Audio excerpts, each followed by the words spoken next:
So today I'm with Susan. She's a family therapist. I'm so excited to have her on today. She's going to be answering some really important questions that we have in relationships. Would you mind just sharing a little bit about yourself?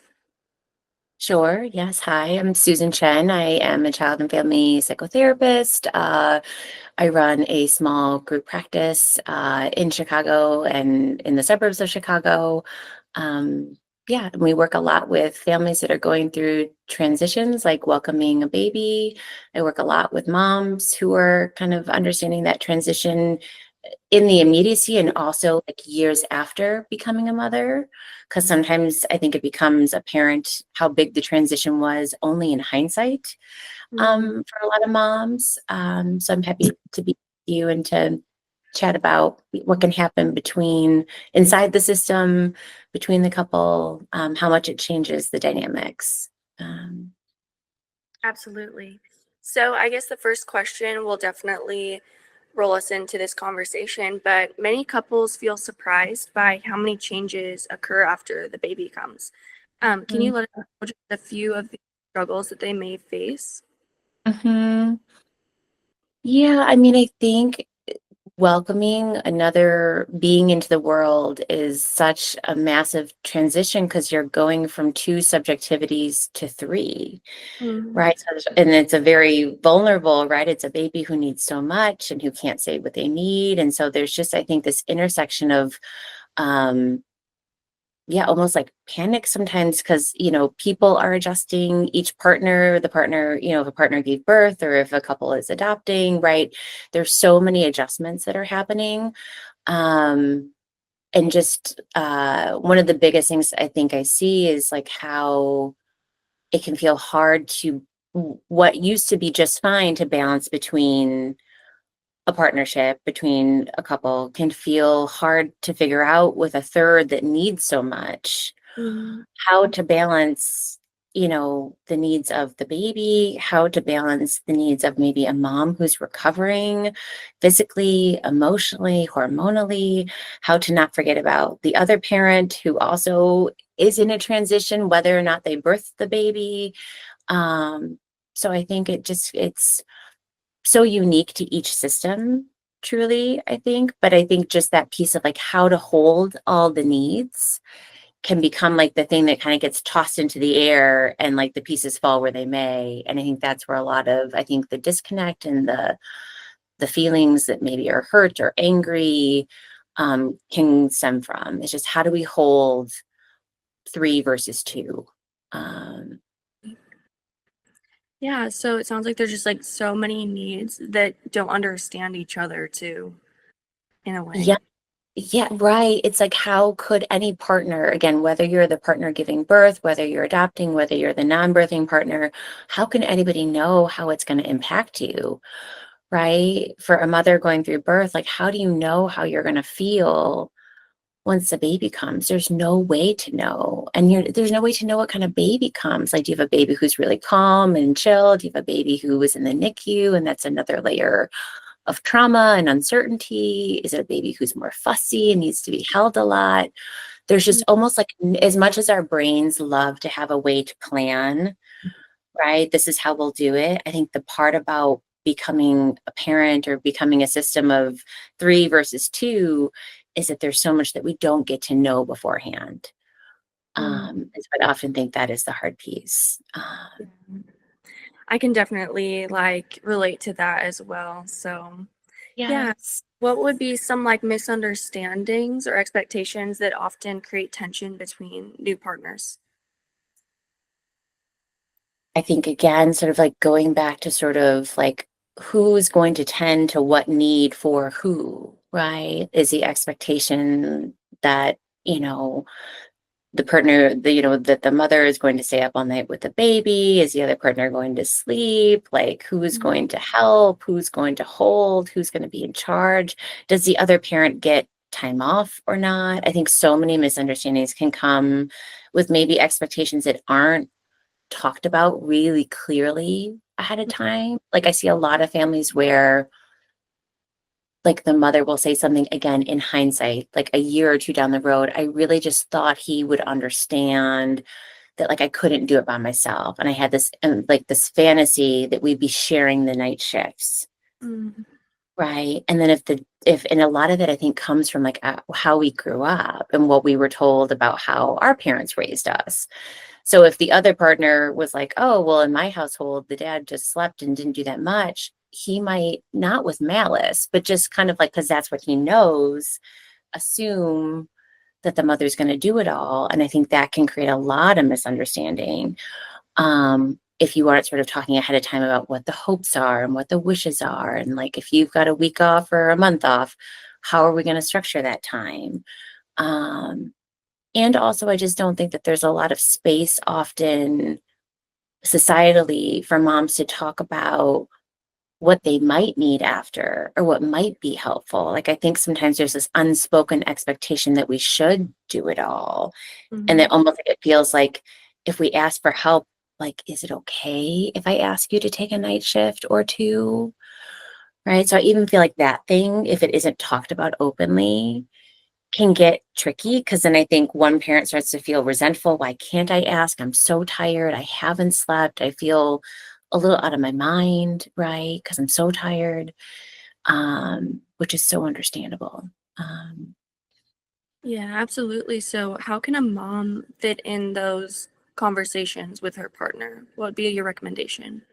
yeah, well, I just think if there is a way, and again, this is all ideally, and so if we're thinking about beforehand, I think if there is a way to and I think it's especially hard, like, when you're having your first baby and you don't like, I know I have 2 kids, and I know, like, when I was pregnant with my second, I had a lot like, in my mind, it was much clearer what I was going to need, and I was a Mm, lot more upfront with my husband about, like, when this baby comes, here's gonna be the things that I need, and here's how I'm gonna need your support. I don't need X and Y, I need A and B. But I only knew that because I had gone it through one time before, and so I think it's hard when we're going through it the first time to know what we're gonna need, but I think beginning the conversation ahead of time to say, like, "How will we talk about the division of labor? How will we talk about who's resting and who's on? How are we gonna talk about if one person is feeling tired and needs a break?" Like, even if you don't have to know the answers, but you're introducing the conversation about, like, how would we talk about this when it arises? Because it will arise, mm. right? So I Yeah. think just setting those landscapes up ahead and going, like, how will we talk about these things? How can I tell you if I need you? Um, Sometimes can be a little bit of like a cushion for when that moment comes. Yeah. Uh, And even if that conversation wasn't done before, I think, is mhm. it just sort of like a mental thing for that mom to feel comfortable knowing that she can speak up for her needs? Oh, sure. Yeah, no, absolutely. Like, I think, and that's where like communities and having other moms around you can be so helpful just to have other moms say, like, of course you need help. You Mhm. cannot do this by yourself, right? Like, or you're not meant to. You can, but you're not meant to do it by yourself. And just having that sort of validation that it is so hard, and can be so lonely and isolating and exhausting and Mhm. amazing, right? Just literally every feeling wrapped up in one. Um, 'Cause, I mean, it's hard 'cause in your household, you're the only mom going through it. Yes, yeah, there's dad and the baby and everybody else, but you're the mom going through yeah, it, and there's feelings that you need to bounce between other moms and hear like, "Oh, me too. Yes, I feel this too." And that's just so validating to know that yeah. what you're feeling isn't weird or crazy. You're just going through something, any other human would be able to go through in your situation. And here's the other piece that I know we're not necessarily talking about today, but I think the other piece that can get so challenging is that, like, if our own relationship with our mother isn't ideal, right, or isn't as supportive, then that's another piece too that like we have to grieve in a way because sort of the wisdom and the intelligence from mother to mother can't get passed down in the same way. And so I think there's grief there as well around a wish that there was more of Yeah, someone there to support or to say, yep, this is so normal when they do this. And here's what I tried with you. And you liked this and you didn't love that. And just to be in the problem solving mode. Because frankly, when our brains are so tired, that can be the thing that kind of goes away so fast, is how we solve problems or how we come up with creative solutions. When we feel like we're underwater, it doesn't feel creative. And it Mm-hmm. doesn't feel spacious. It feels like, oh my gosh, how do I make this stop? Right. And so if we don't have a mother around us that is offering that kind of love and support, that can also be hard. And then, yes, if we don't have friends that are mothers or aunts or, maybe sisters or something that did it before us, it can be very isolating, and Mm-hmm. hard to know what is normal to feel. And I think so often what I see is that mothers internalize it. Oh, like this is feeling hard. It shouldn't feel this way. And this is where sometimes social media gets tricky, right? Oh, I saw this other mom and she had a baby the same time. And look, she's so happy and I'm so miserable and covered in baby spit up and haven't showered in 3 days, right? It's like all of that stuff can be very tricky. Yeah, I know I personally had to turn off my social media for a few Uh, months after having a baby and yeah. talk to people who knew me, who I knew, and have those real conversations that weren't just set up for a camera. Because it can be Yeah. hard to feel like, understood and yeah. Mhm. That's so But wise of you. Yeah, to cut out sort of some of that noise, mhm, right?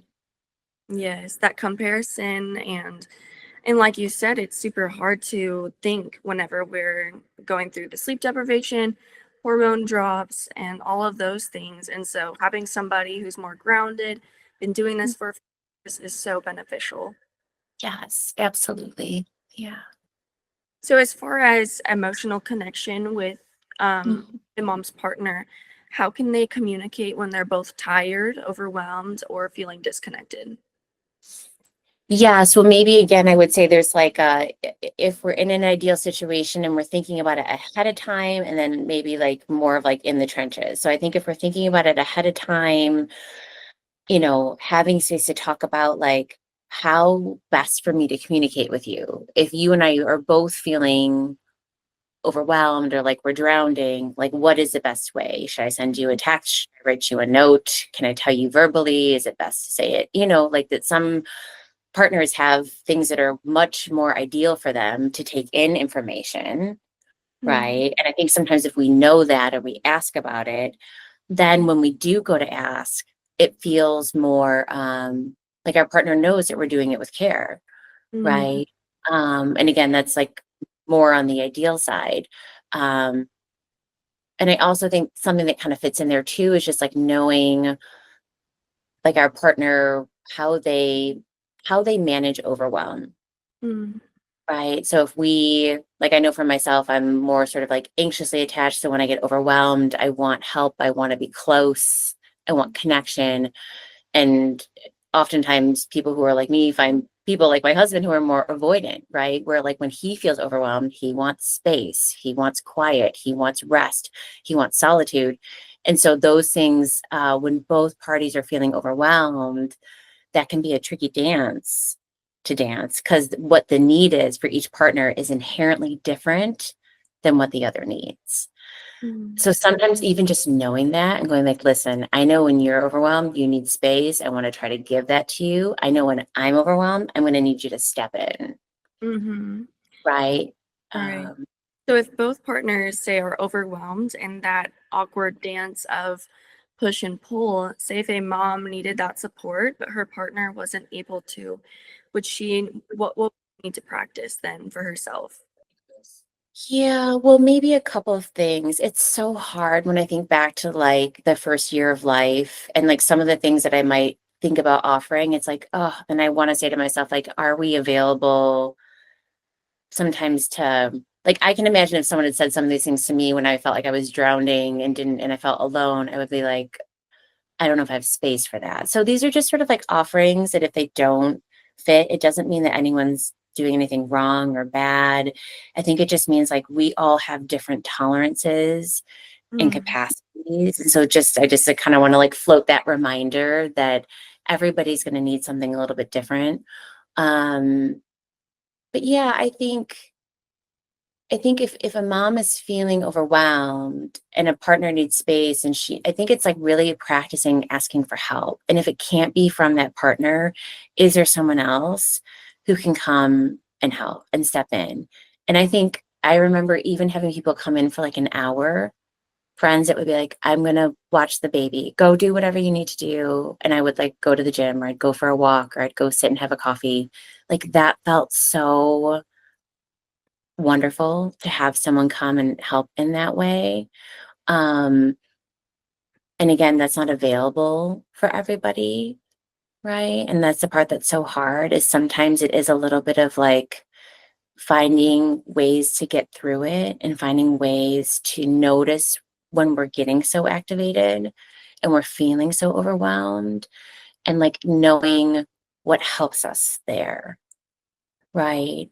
Sometimes even I would find like if I was like with my baby and he was fussy and I was feeling a little agitated, just going out for a walk, I was still with him, but it was something that was for me, right? I was like, I need to go be in the sunshine. I need to go sit at the park. He wasn't even moving yet, right? But it was for me. I wanted to see other moms. I wanted to interact.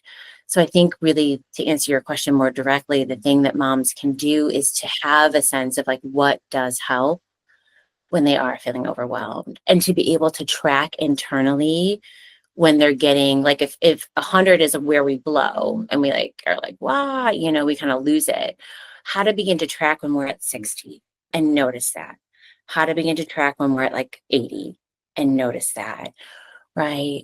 Because that can feel so hard when you're also tracking a baby who needs you so much, like it's hard to listen to ourselves. Yeah. Yeah, It because we're can feel so focused. selfish, right?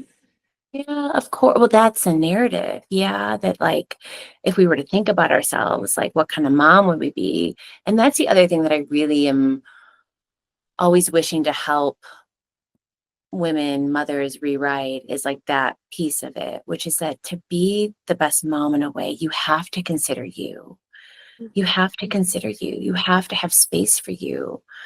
Our children will feel our overwhelm if we don't have any space for us. Like that comes out of us in a certain way too, energetically. But yes, absolutely, that's a narrative and a story that I think so many moms carry. Absolutely. And just kind of going to that belief and realizing that it's not true. Like our kids need us to feel okay, and it's not selfish. It's necessary. Well, and even like a lot of the measures that look at like overall outcomes for kids and their happiness and how much that's directly correlated with maternal happiness, Mm-hmm. right? And so Yeah. kids grow up in households with moms that feel content and happy. They do better. Um, I have my little clock in the background. Sorry. okay. The Yeah, I think that, I mean, I think that's just such an important truth that moms need to hold on to. And so I guess here's another like discontent that moms might feel is whenever one partner might return to quote unquote normal life, say Mm, work, their hobbies, or maybe they can go to the gym easier, hang out with friends easier. What would you say yes. to a mom that feels like her life has changed so much and her partner's kind of went back to normal? Yes. Well, I think the first thing that comes to mind is that there's so much grief wrapped up in that. Like just the idea that multiple things can exist simultaneously, that we can be so happy or feel so lucky that our baby's here and that they're with us. And also we can like really miss that version of us that got to have more freedom and didn't feel tied down, that's so natural, and how to hold both of those things. And then of course, if we see a partner who's going out and doing regular old same old stuff, like that is going to activate that part of us that wishes, to have some of those same permissions. Mm, And so again, I would come back just to the idea of like how to work on advocating and asking for some of the things that the mother feels like she needs, whether it is a night out with friends, whether it is to go back to moving or having time to consider her body and what it needs, space away from the baby, just to have the permission to say, you know, I might not be able to do it this way, but I realize I need some time to do something else. Um, and like maybe also talking to the partner about, again, not shaming them for if they want to go back to normal life, but just saying like, I'm realizing that when you go out with your friends and you have a really normal night, I'm both really happy for you that you get to do that. And it also makes me realize how much I miss that for myself. Mm-hmm. Yeah, that can be so hard for moms. Yeah. I mean, for me Yes. personally, and I think anybody, it's like, well, everything has to be perfect for me to go take a shower, to go to the bathroom. Yes, yes, like right, that we're holding, I think often like all of the small idiosyncrasies of our baby's rhythms. Um, and wanting to make sure that the baby is okay before we go brush our teeth or before we go take the shower or have the conversation or go get the coffee. And that can be really isolating, holding all of those rhythms that are kind of not talked about, right? It's just like another pattern that we're constantly holding in our body, right? Is monitoring that rhythm. How is the baby doing? Oh, is it time to get up? Oh, how many minutes do I have? Right? You're like, yes. You're like, I'm actually, yes, you get that. Yeah. It's like a constant on, like you're always on. Even if I'm just sitting down next to my baby, I'm thinking, okay, when's the next time this is gonna happen? Yes. How much time do I have?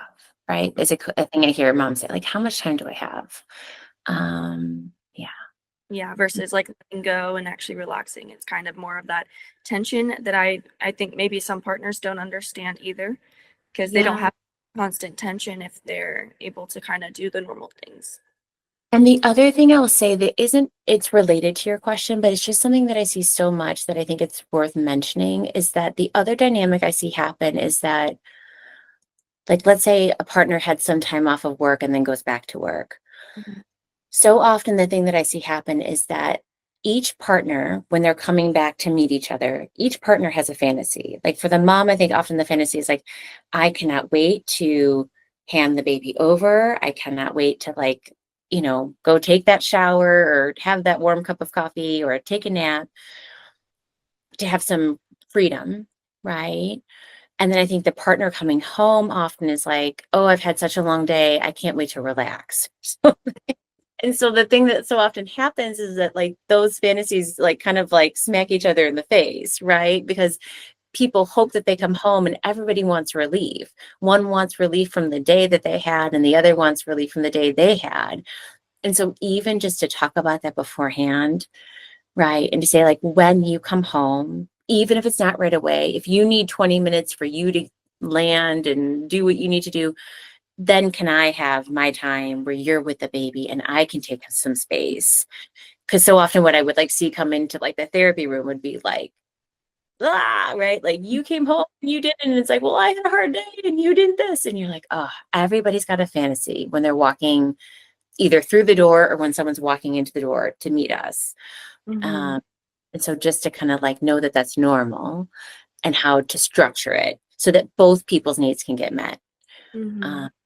Kind of finding a way to balance both of our needs versus just one of them, and not being like, okay, well, my needs are more important than yours, but finding a way to, like you said, if the husband needs or a partner needs that extra time when they get home, and then it's their turn to get a break, and just kind of Yep. taking the, like saying your break is just as important as mine. But Mhm, yeah, I mhm. think that's so important. Yes. And I know that me Yeah. and my have learned that as well. Of Mhm.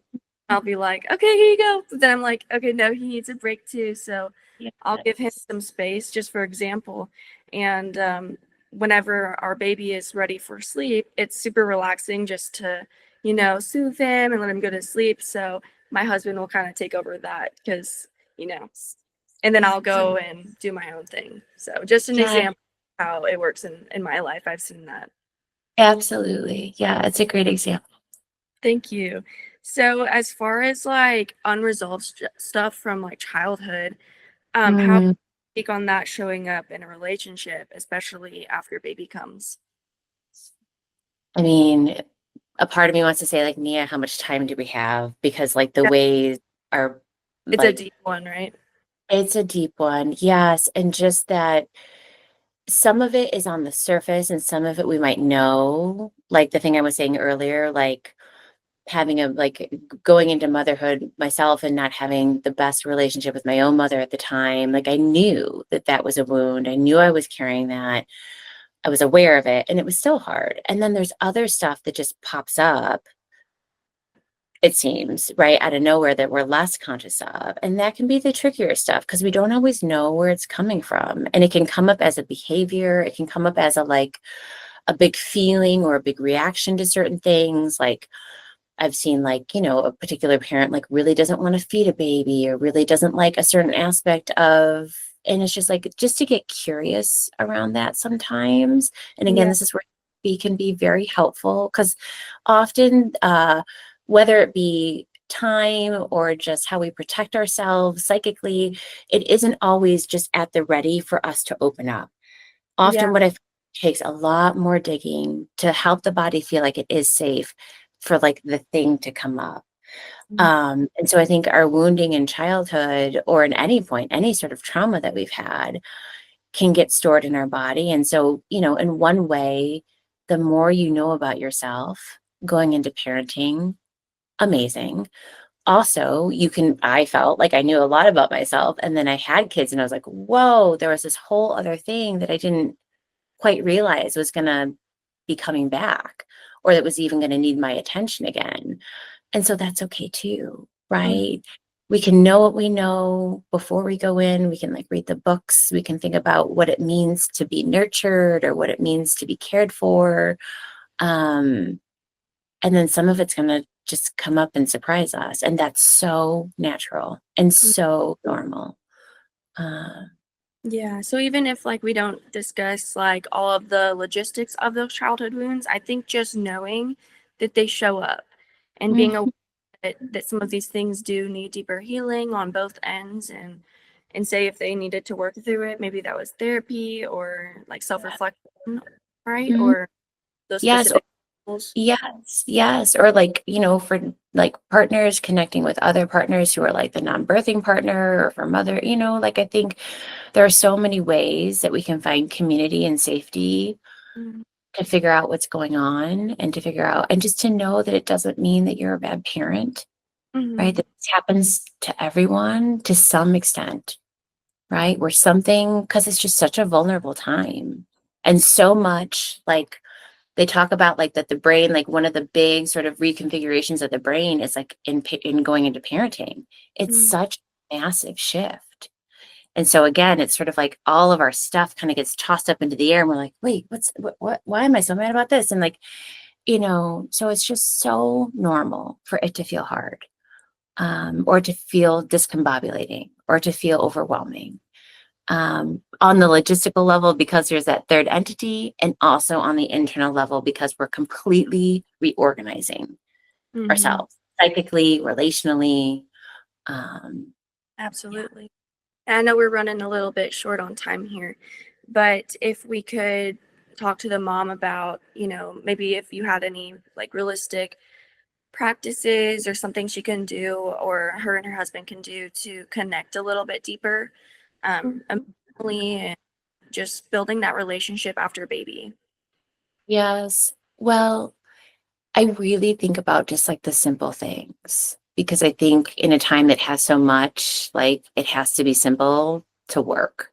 And so Yeah. I just even think about like we used to do like a family walk, and a family walk was a time where like it felt good to be outside and to move, and also was a time where like we could talk, and say like, how was your day? Or how was it feeling? Or, like simple things like that, where it's not necessarily always just about the logistics, who has a baby, where's the diaper, do you have a bottle, that all of that stuff. It's just finding like a few minutes to sort of like actually go like, and how are you? Hmm. A few minutes to find joy, in whatever way that feels relevant. Like sometimes we would like with the baby at night, like just like put some music on and like turn some lights on and like that would feel different and special. And we always used to go to a lot of concerts. So just like things like that that feel like parts of our old self get to come back. Right. So I would say joy and connection are the two things. And I know that that's going to be different for every dyad, right? Hmm. Absolutely, just finding those little moments of connection outside of the roles or here's this role, let's just enjoy it together instead of focusing on the Yes, yes. Mhm, And make an intentional practice. Like, I want to go do this with you because I want to like talk to you, right? I want us to spend time together. mhm. I love that so much. So if conflict and I'm so sorry, I have maybe just 1 or 2 more questions for you.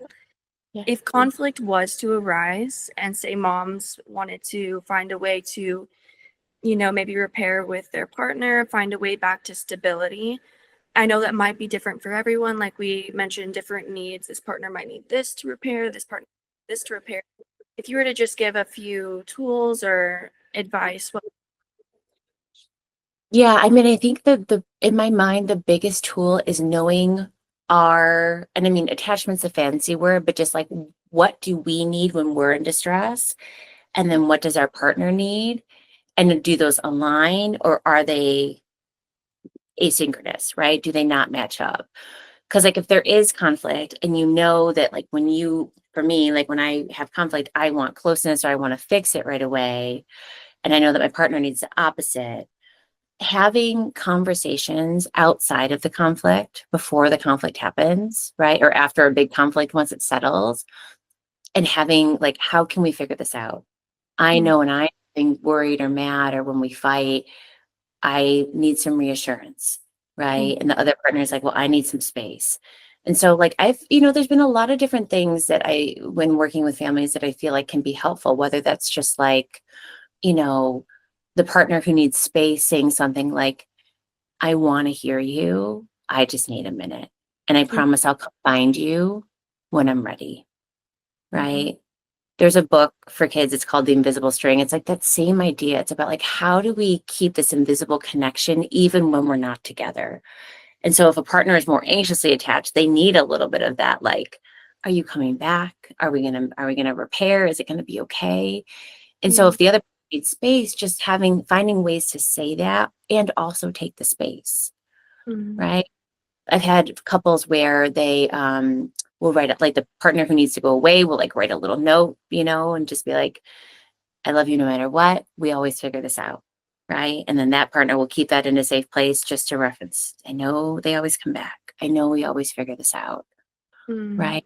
So it's just Yeah. like, what could be the comforting touchstone that still allows everybody to get a little bit of what they need? Because we know when everybody settles, that it's much easier to resolve the conflict. Um, I love that. And I know that you talked about kind of the dynamics in yours with the avoidant and anxious. And yeah, I mean, I know for me personally, I definitely need that reassurance, even if you need your time away.